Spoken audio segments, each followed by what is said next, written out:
very never given its credit that it's due.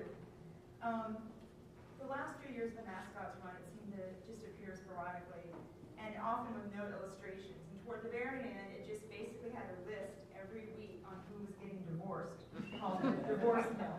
The last issue that I actually saw was in 1895, but I have read that it supposedly ran for another year, but I've not been able to see any of those articles. So a quick recap of some of the characters that happened. Judge Houston, who was accused of having an illicit affair with Dora Wallace, eventually turned his attentions to her younger sister, Minnie, who was only 12 or 13 at the time, and he tried to convince his wife to let her move in with them because she was far too pretty to be at a boarding house. The mother married her off to a 47-year-old man, the mayor of Kansas, who mysteriously died a month later of poisoning. She then trailed around the country with the ex-Senator Kellogg, stayed in the same room, showered her with gifts. One of the local bank clerks of New Orleans bankrupted the institution from buying her gifts and jewelry. A few years later, it was discovered that she had married again, and it was only discovered after her second husband died of poisoning. And then it was discovered that not only had they been secretly married, but he had rewritten his will right before leaving everything to her. She was, again, acquitted of all charges. She showed up again in the news a third time when an elderly friend who had left a fourth of his will to her also mysteriously died of poisoning.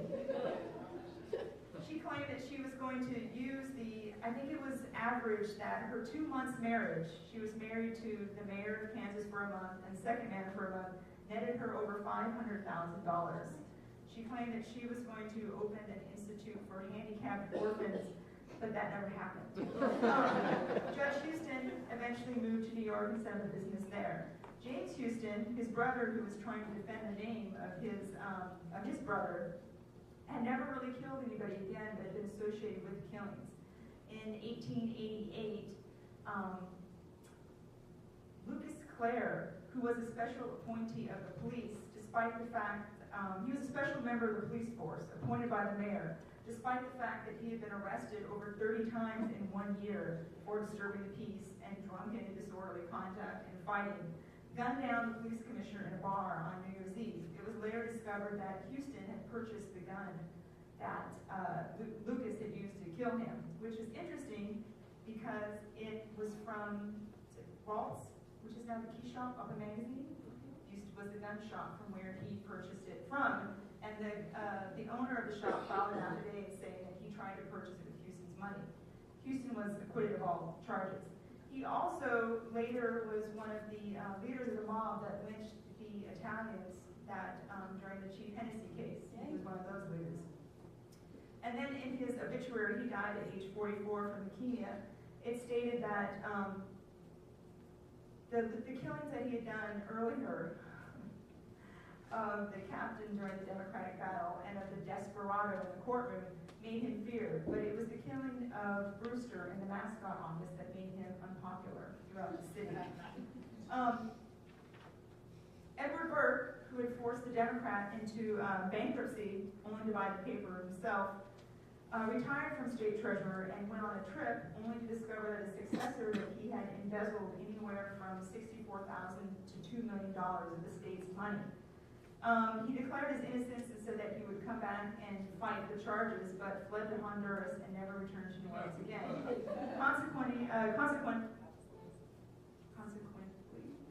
the lottery moved to Honduras. Van B, who after multiple bids actually did get the streetcar contract for $275,000 cash. As soon as they got the contract, the debit collectors started kind of moving in, so they immediately rejected the contract and instead accepted a bid of paving of St. Charles Avenue, $275,000 worth of paving St. Charles Avenue, which is how we got St. Charles Avenue paved. You also, if you're interested, can get married in his old house, which is the Elms Mansion on 3029 St. Charles Avenue. George Osmond, who was the editor who stared down Van B, and also was badly beaten in the bar by the Commissioner of Public Works, John Fitzpatrick, who later went on to be mayor, and was beaten by Richard Whiteman with a stick, and who was thrown in jail for libel. When he retired in June of 1887, he went out with a sheriff's posse to capture an insane man who was on a killing spree and was shot and killed in the neck.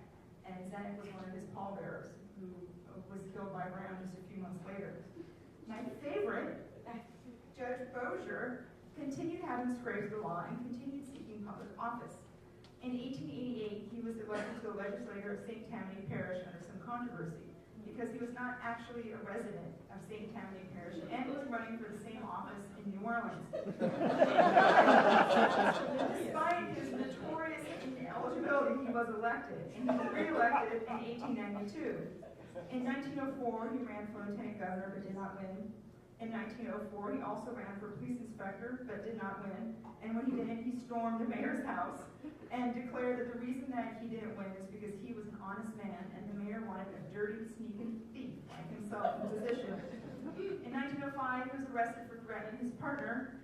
Shortly after that, he was declared insane and committed to the state insane asylum in Jackson, Louisiana, by some of the same judges that he had criticized in the past.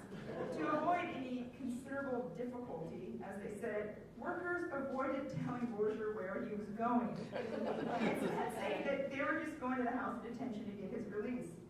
In 1906, he was released from the insane asylum. In 1907, he ran for Congress, but was not a qualified voter and was deemed ineligible.